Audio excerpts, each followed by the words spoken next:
He-177, the German Flying Fortress, was an aircraft that could have been good, promising and technically advanced bomber.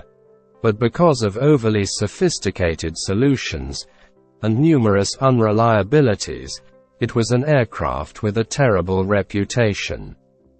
It was often called the burning coffin, because of the constant engine fires, and because of the numerous accidents that pilots suffered while flying it.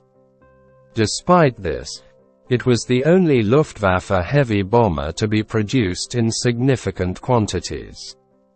Prior to World War II, the technology for bomber sights, skulls was inaccurate, but during the Spanish Civil War, dive bombing tactics were experimented with.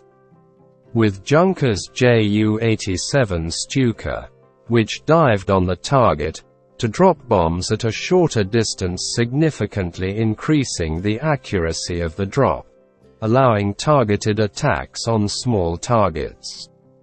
Unlike the Luftwaffe's traditional planar bombing tactic, in which a fleet of planes dropped a large number of bombs hoping some would hit the target, dive bombing proved so effective that aviation ace Ernst Uday promoted the construction of a long-range bomber capable of carrying more bombs and armaments and diving directly on the target.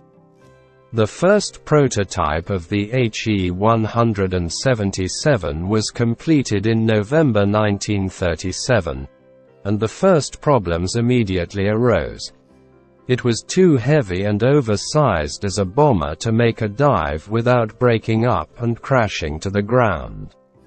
Thus, reinforcement of the entire airplane structure was necessary. Eventually, the Heinkel He-177 was classified as a heavy bomber.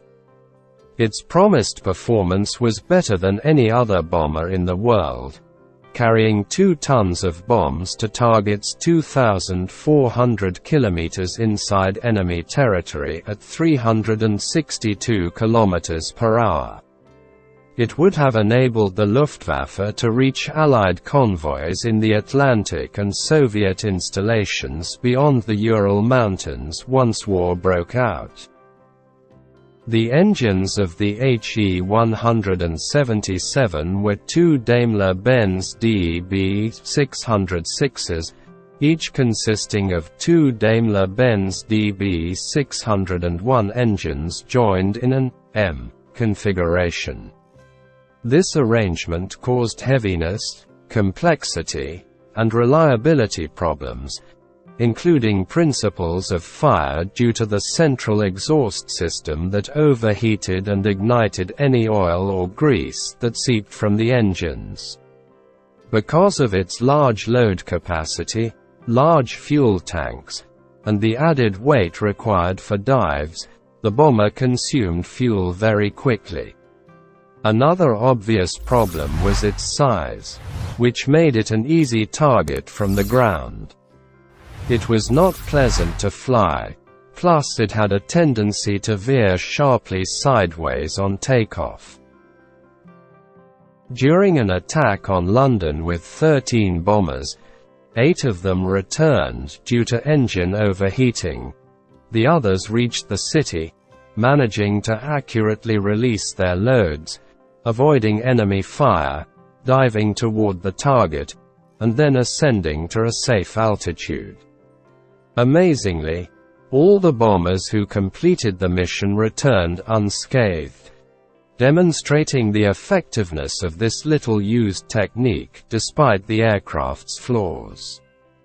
During the siege of Stalingrad, it was used to evacuate wounded soldiers and deliver supplies. However, after fuel consumption became a problem, the plane was withdrawn from service, and production was discontinued. The conclusion and that sometimes simplicity is the best solution. Refusing to abandon the model, engineers continued to redesign the He-177. New versions were introduced, which were then further modified in the field.